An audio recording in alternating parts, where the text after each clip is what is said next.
Namaste and welcome to Bhoom of Bharat with Ramashiv Kumar, where every week we are talking about what's happening in the GCC field. And thank you so much for so much of positive responses from the audience and giving a suggestion as to what is that we could do differently. And I'm Ramashiv Kumar, founder CEO of SRK Game Changers. We are a GCC consulting and service organization providing advisory and setup services across talent, business operations, and workplace solutions. We deliver customized, high performing GCCs that drive AI and digital innovation. We recently started our AI lab, so anything to do, please approach us. We leverage the expensive skill talent pool. We groom the next generation leaders and make sure GCCs are an indispensable part of the corporations. And we work as a strategic partner with keeping technology as a core. We have a very, very special guest who is, basically doesn't need any introduction, and he's grown with the GCCs.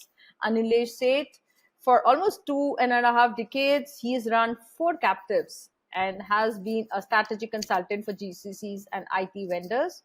A very fresh perspective that he's bringing, moving beyond operations to strategic business impact, a known personality in GCC world. Let's, welcome Anilesh Seth. So Anilesh, welcome to the podcast and thank you so much for, coming and talking to our audience. Namaskar. Thank you so much for having me. It's a pleasure being here. Thank you so much. And, Anilesh, I would request you if you could introduce yourself to our guest. Certainly. I think you've pretty much covered it in that, yes, I have run 4 GCCs myself. Let me say, the first GCC I ran, actually, we converted into a P&L. The second GCC, we sold it to TCS. The third one, I ran it. And the fourth one, I started it from scratch. And the last one that I did was Anthem, the fourth one. This was interesting because we ramped up from 0 to 7,000 people in 2 years flat, which is probably a very rare feat in the industry, actually. Aside from that, I've been consulting with several organizations, both IT vendors as well as companies who are setting up GCCs or those who have already set up GCCs. I've been a visiting faculty at the Indian School of Business. I'm presently a visiting faculty at the Indian Institute of Management at Bangalore. Right now, I have helped design, co-develop a program at IIMB, and we're launching it in July to develop the next generation GCC leaders. So you can watch this space for further announcements as we go forward. I'm very passionate about this space, as you know, Rama. So I started a doctorate journey in 2019. Happy to tell you that I completed in 2023. But my topic was GCCs, and that's simply just to say how passionate I am about this space. It's a fantastic thing that's happening to the Indian market today. Okay, we should call you Dr. Anilesh then. No, please call me Anilesh. It's too formal. No. So it is congratulations to you and thanks for sharing a very good news. That's really good. When somebody from the industry is actually living through, and this is a need because we're looking at India as a GCC capital, and this is a need that we need to create that kind of an awareness between them. So I would actually go back and that you've stated those 4 captives. You set up 4 captives. One of them got by TCS, and that's my ex company. And also in terms of now working with the IT vendors. So how have you seen this shift? Any experiences, your personal experiences you want to share? Increasingly, we're finding IT vendors getting more and more interested in this space. And that's natural, that's logical, right? There's a great market to be had. There are 1,700 GCCs now. There's 2 million people employed by the GCCs approximately, which if I were to look at it, I would say, you know what, that's a large chunk that IT vendors could have theoretically got. Now we can argue about whether that could or could not have been, but the point is, I think there's a fairly large chunk that they could have got. So we see many of the IT vendors are looking at this space very, very aggressively. And some of the mid and smaller size are heavily marketing, build, operate, transfer type of services. The larger vendors, Accenture's made an investment. Cognizant recently went ahead and announced, and I saw it on LinkedIn, a job post for a senior vice president for GCCs. So that's interesting. I'm seeing a lot of the large IT vendors, although they have people who are kind of leading this space. A lot of the action I've seen in the past has been on staffing, but now I see them wanting to configure more deep GCC offerings. So there's a lot of activity that's taking place. So I completely agree. I also had got to know from Wipro, they were also trying to have their own GCC practice. So how do you see that difference there? between GCCs and IT vendors also trying to focus in the same area? In many ways, I think, and we can debate. There are pros and cons on both sides. An IT vendor actually brings some serious strengths to the table. See, because GCC consultants and IT vendors both they are able to offer real estate. They talk about talent. They talk about flexibility. They both talk about the same stuff. But what an IT vendor can do is, because they have IT at their core, they can provide technology accelerators to a GCC. They can provide proof of concepts to a GCC. They can bring ready seed teams to a GCC. Let's say in some of the newer areas that you guys are focusing on, Gen AI and so on and so forth. They can bring processes to the GCC. They can bring global agile methodologies to the GCC. So there's a lot of benefit that an IT vendor has to give really. On the other hand, you can argue that a GCC consultant is non-IT vendor biased and is providing you with an independent solution. So I think there are pluses and minuses on both sides. So, and how do you see these IT vendors perceive this shift? And is this impacting their business? I do believe it is impacting their business. As I was saying earlier on, if you have 2 million people employed by GCCs, a large chunk of that could, in theory, have been with the IT vendors.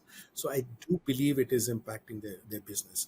And, one important thing to focus on is, I think IT vendors recognize this. They're getting into the space, and all the things that we just spoke about is simply, saying that they're getting into the space. But I'm not sure how many of them are really ready, because we are now selling differently. For years and years, they've been used to selling in a particular way. And now the way of selling has changed. It's a different product, it's a different offering. And I think there's some learning curve they have to go through. And what are you seeing in the market?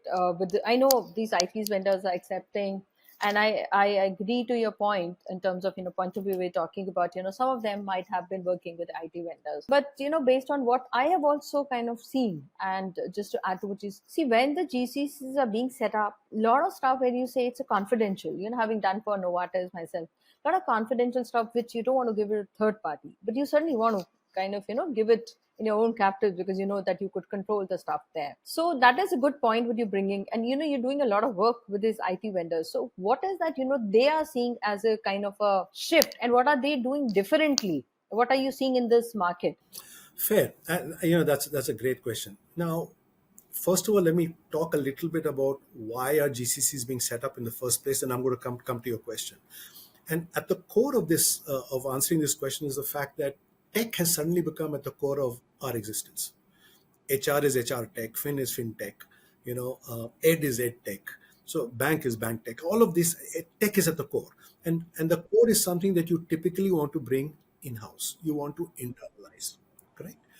Now, what's going to happen is, as GCCs continue to consider which areas to bring in house and which areas to outsource, on an ongoing basis, there is going to be this portfolio balancing that's going to take place between a GCC and an IT vendor.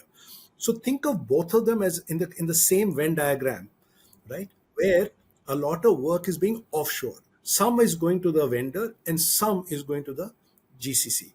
And what goes to the GCC and what goes to the vendor can change over a period of time, because what is core today can become commodity tomorrow. Yeah, I completely agree.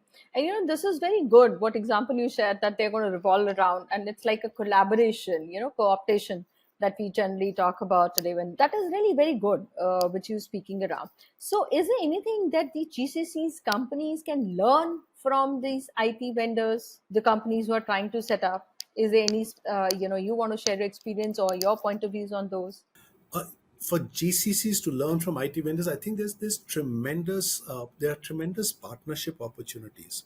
IT vendors, when if you look at different domains, whether you take healthcare or whether you take e-commerce, for example, many of the IT vendors who are specialists who have strengths in specific domains have invested in back-end R&D products, in back-end technology accelerators, as they call them, and these are readily available for a GCC to deploy within itself. So I think there's clearly a great advantage out there if they were to collaborate.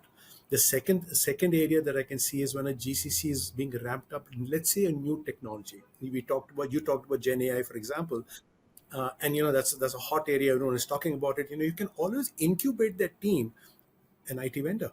or an IT vendor can help you incubate the team at your own premises, and then you can go ahead and hire them. When it comes to, let's say, global agile methodologies, that's again another place where an IT vendor can help. Therefore, from a subject matter expertise, process, technology accelerators, this is a fantastic opportunity to partner with an IT vendor. So GCCs are not in isolation; they have to work in tandem with an IT vendor. No, no, that's a good point. Related to that, I would also, want to take your point of view on that. That GCCs today, a lot of time when you're talking to people, they're asking a question. What is that? GCs can do an innovation lab, differently. I can do in my own country. What is that? Anything you would like to share your experience on that? How GCCs can add value to their own corporations? Oh yeah, sure. So, and it's a fantastic question because the perspective you have to take is that GCC can be housing one or more processes. It can be housing an IT process. It can be housing a business process. Now, let's say the parent company is undergoing some kind of transformation, and part of that transformation we are looking at re-engineering some processes. What's the best place for you to re-engineer those processes from? It's the Hmm. GCC, Yeah, yeah, because you can't re-engineer a process in isolation. You need to have the IT team. There'll always be an IT impact out there. yeah. So if you have a business process being run out of the GCC and therefore you have domain expertise there, you can work on re-engineering that process and going across to the IT team that is sitting right next to you and working together to make sure that the IT solutions are plugged into the new process that you're talking about. So this is a clear example of where the different pieces of a GCC can come together to provide value. That's not just it. The GCC head is sitting at a very interesting vantage point. They are able to see the different pieces that bring the whole parent organization together, and therefore they're able to spot those pieces where we can have an integration, where we can have innovation come forward to really help the parent organization. So they can call those things out and therefore work with the parent organization to get budgets assigned to get that piece of innovation really brought to the fore. Tremendous value possibilities simply because the GCC has that vantage point of looking at all these pieces. Yeah, yeah. No, no, I agree. So it can be both, the IT vendors bringing their strength on the Absolutely. innovation side of it, and, GCCs bringing the business knowledge. That's a very good example. In fact, yesterday I was in one of the NASCOM session, and the point I was telling them that, you need to have is one skill, which is, techno financial. When you bring both the business and the IT knowledge, that's going to be the success mantra for the GCCs. So I think you rightly said that in there. And so I would actually, I've been hearing a lot of about that you've created some established framework, okay, regarding some success mantras for GCCs entering the market. One, I definitely keep hearing that there are a lot of challenges when when you enter the Indian market, and also when you grow and evolve. So based on your research, you have created an established framework that you can suggest? Happy to. I'm going to refer to a slide that I have over here, and I'll use that as a basis for my conversation right now. So, as you can see on the slide, what we're really talking about, and let me just clarify a little bit. This has been done through extensive research after looking at both GCCs that have succeeded as well as GCCs that haven't. It is based upon those inputs that really this framework has been put together. Now, going to the basics of this, we first look at what are the business drivers. Why is it that a company is looking at setting up the GCC? Is it only cost? Is there a reason for looking at enhanced value? What kind of value are we looking at? And so on and so forth. Now, assuming those business drivers is something that makes sense, then what we talk about is that do we have a centrally driven mandate to set up the GCC? It's important. It can't be a departmental strategy. It has to be an organizational strategy. And many times people ask me, tell us about GCCs that fail, and I always say GCCs never fail. It's the corporate strategy that fails. So it has to be a centrally driven mandate, and once you have that centrally driven mandate from a very senior level, ideally the CEO, the next piece that you really require is a coalition of supportive leaders from the parent organization to support the strategy. Now, this breaks down into two parts. One part is all the supporting functions. You need HR, legal, compliance, treasury, tax. All of those folks have to obviously support the setting up of a new subsidiary. And the second are those who put their hands up and say, I'm going to set up my teams in India. So you need that coalition of supportive leaders who have to work in tandem with the right GCC leader who you hire in the country. I want to underscore the importance of hiring the right GCC leader. The right GCC leader has to work with this coalition of supportive leaders to create what I'm calling a collaborative operating model Awesome. between the That's really GCC good, and the huh? parent organization. Now, and you'll never get it right the first time. So Yeah. the point is this has to be iterated over a period of time. And that's when you're going to see the value bundle. And I use the word on the slide value fascicle, which means really the same thing, the value bundle emerging out of the GCC over a period of time. Now let's superimpose on this very quickly a couple of challenges. Some challenges that could come are like the external events that could take place. Like in 2008-9, we had the Lehman crisis, Yeah, yeah. and that caused several GCCs to be sold off, including SuperValue, the one that I said set up. Then another challenge is existing structure and mindset that they have in the parent organization. And then we have to look at operating realities, the transactional cost of setting up a subsidiary. Is it really worth the hassle to set up a new subsidiary and figure and worry about all the risks that it entails, from a governance perspective, from a legal perspective? So these are all things that have to be considered when you really set up an overall GCC. So that's the framework that I put together. Okay. No, that's a good thing. And you mentioned about, the value which is there, the value levers which are there, and you also mentioned about, some of the structural changes or the economic changes which impact. In fact, you correct, during the Lehman time, lots of big banks, they had to resize there, and then they came back again. But yes, there was a tremendous pressure at that point of time. And this is definitely there for the new, GCCs which are coming to India. And I feel there is also a lot of potential for the GCs that's been around for a long time. Okay. And a lot of time people say that, what was the vision the GCC was set up? Because a lot of time when you're talking to some of these, corporations, the head offices, you hear, oh, my GC is not doing that great. But then if you go back and look at, what was the vision for which this GCC was set up? That is something gets digressed or diluted over the time.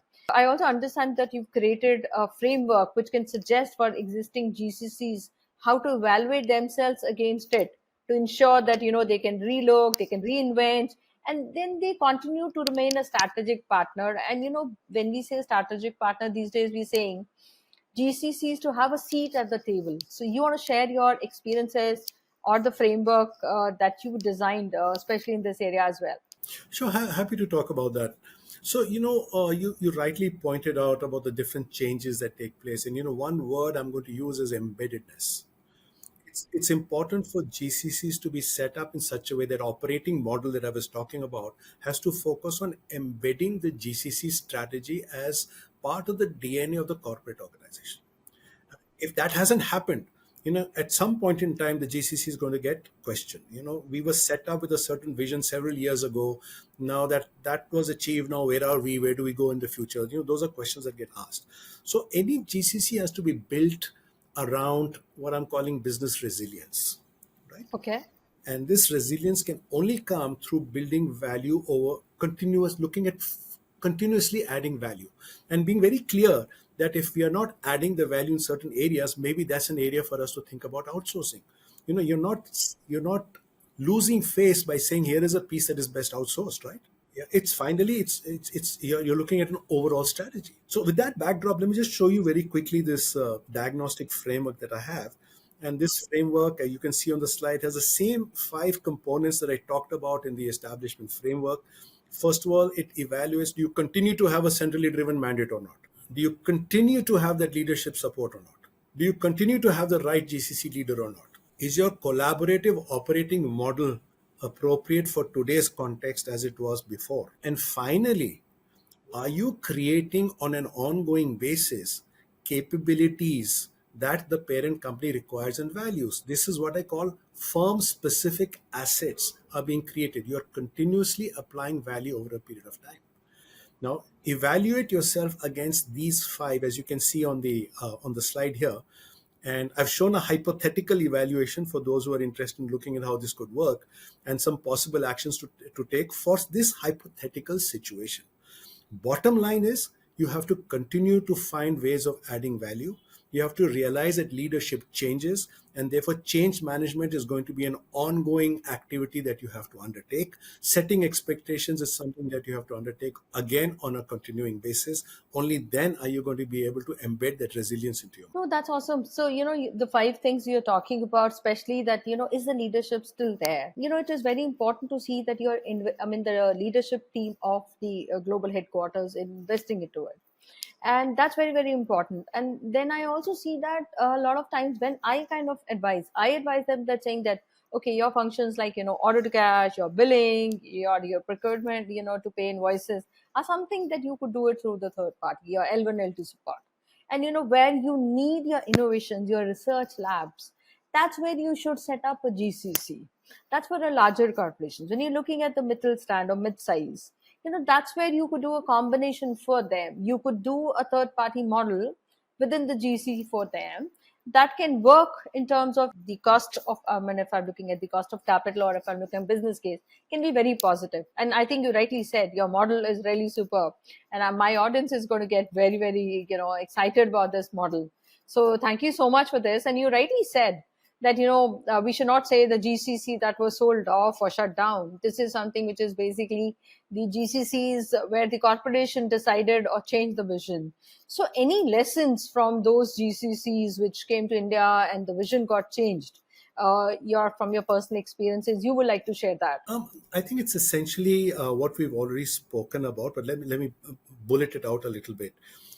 If you are setting up a GCC with a narrow objective like cost, it has a certain shelf life only. If you're setting it up as a narrower objective for a specific department only, without a broader corporate wide impact, again, you're not focusing on developing corporate wide firm specific assets. Therefore, you're not focusing on competitiveness.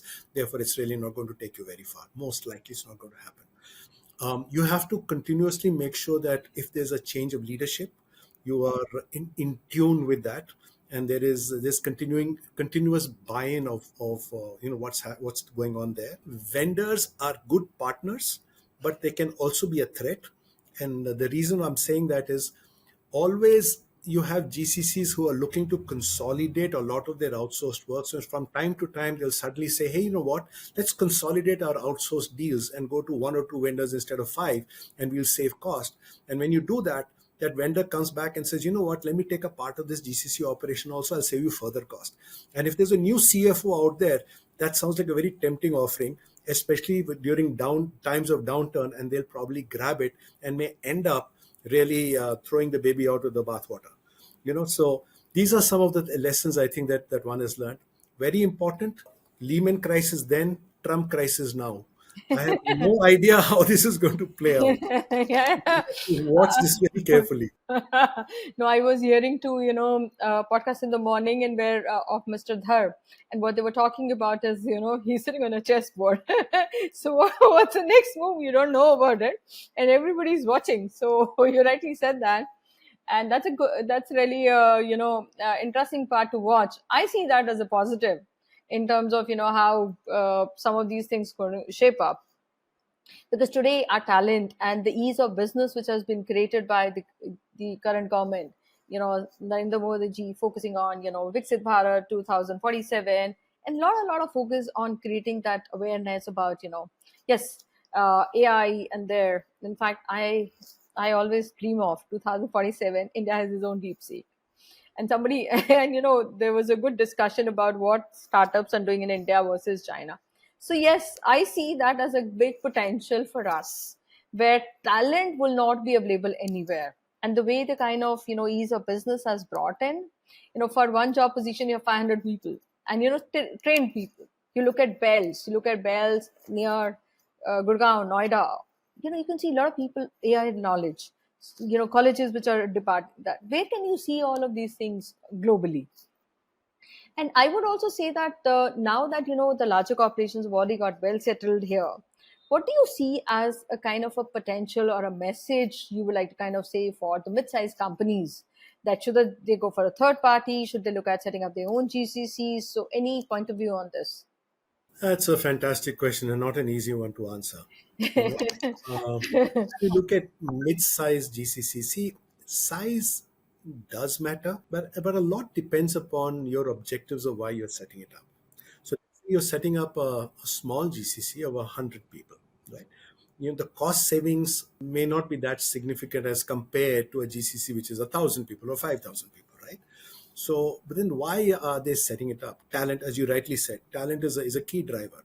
If you have talent availability here, talent which is very agile, talent which is very keen to learn, talent which is keen to perform, keen to add value, I mean, you've got a great thing going. So that's one of the reasons why even a smaller size company or a smaller size GCC setup is because of the talent. Now, what are you going to leverage that talent to do becomes the next question. What is the value you're deriving out of it? So as long as you're clear about that, I think you're absolutely fine setting that up. Do keep in mind that the smaller a GCC, the greater are the transactional cost overheads.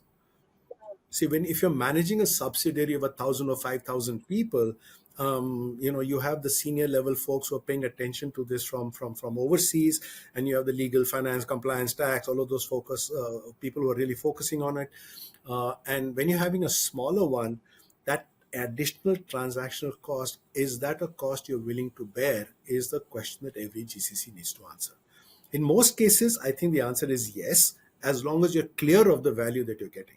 Yeah, yeah. No, no, thank you so much for this. And, Anilesh, so if you're okay with that, I have a small rapid fire round for you. So is that okay with you? Sure, please go ahead. So, what is the best one moment while setting up the GCCs for you? The most fun I've had in a GCC has been setting up the Anthem GCC Legato, Kerala. And we started by hiring the first leader and the second leader and the third. And it was a startup. And it was a startup that was funded, obviously, by the parent organization. And we had so much fun. Nobody questioned their job description. Nobody questioned, this is not my job. I don't know this. I can't do this. They all said, hey, let's get together and do it. It became a family, which is probably why we were able to achieve what we achieved in such a short period of time. It was probably the best team I've ever worked with, and I really miss them.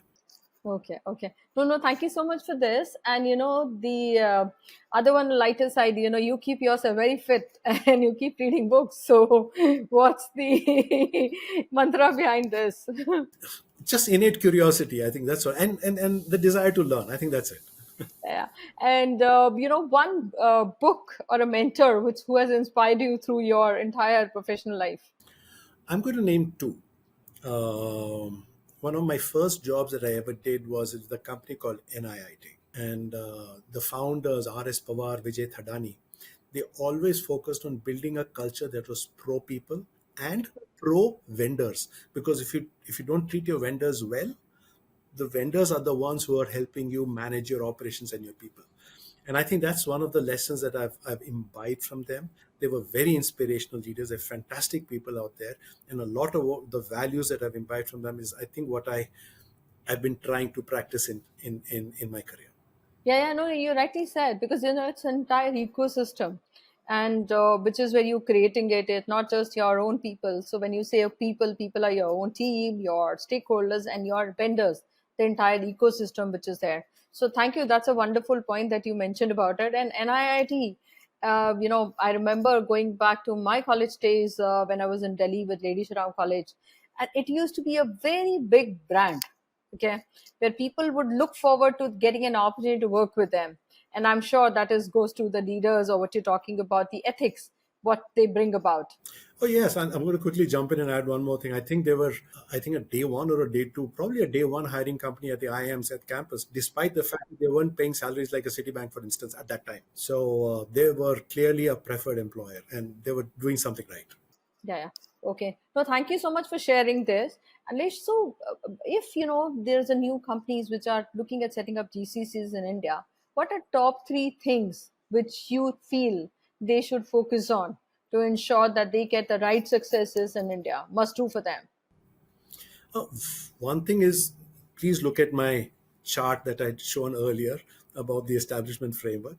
But keeping that aside, most important question is, why are you building your GCC? Have clarity around that. Shouldn't be narrow, for example, right? Why are you building your GCC is an important piece. Focus on building the right collaborative operating model where you're focusing on resilience, continuously finding ways of adding value. And finally, making sure that the India GCC head, you're hiring the right person, and that person has a seat at the table and a voice in outsourcing decisions. So it shouldn't be that the GCC is being pitted as a vendor and you have to compete with the vendor. That's not the point. You have to be able to have a voice at the table to say, where do we extract the most value from a GCC or from a partner? So thank you so much. That's a good point. That you have to treat them as your partner, as a part of the whole corporation. That's very important because you don't see them. Okay, this is a vendor. A lot of time, we have to tell them that this is your extended team sitting out of India. That's a point. Sometimes we have to go back and tell them. So just last question for the CXOs who are still hesitant to look at setting up GCCs. Okay, what is your key message for them? Look to your left and look to your right. If your competition has done it and you haven't, dig deep and try to figure out why you haven't done it. At the end of the day, your operation, your organization is going to move forward based upon the capabilities you create from your talent. India is the place for the talent. The talent is agile. The talent is eager to learn and to add value. So the question is, why wouldn't you do it? That would be the question I would really pose back to them. Please dig deep on this. So thank you so much, Anilesh. It was really a wonderful conversation and a lot to learn, especially for the entire framework which you have designed for the new and the existing. That's a really very unique thing, which my audience or the new GCCs which are coming to India are going to learn from them. Thank you so much for sharing, and it was really a pleasure to have you here. Anything else do you feel that you would like to share? Well, first of all, thank you so much for inviting me. I really appreciate it. I really enjoyed the conversation. One thing that I probably did not mention in the beginning was I've written a case study on Anthem. This is published at Harvard Business Publishing. I'm happy to Thank you. I'm happy to send you a link. If anybody asks you for it, you can please forward the link to them from where they can download. I do caution that since they'll be downloading from the Harvard Business Publishing site, it entails a small charge. But I think it's a fantastic story and lots of lessons to learn from. No, no, no. Once again, thank you so much, Anilesh, for this. And for our viewers, thank you so much for tuning in to this special episode of Boom of Bharat, where we had a good interaction with Anilesh today, and he spoke more about in terms of the framework which are important for GCCs new who are coming to India, and also the existing GCCs we are already set up here in India. And do share your feedback and insights with me, and look forward to stay connected. You can get in touch with me on SRK Game Changers on LinkedIn or at the website www.srkgamechangers.com. Until next time, namaste from Boom of Bharat.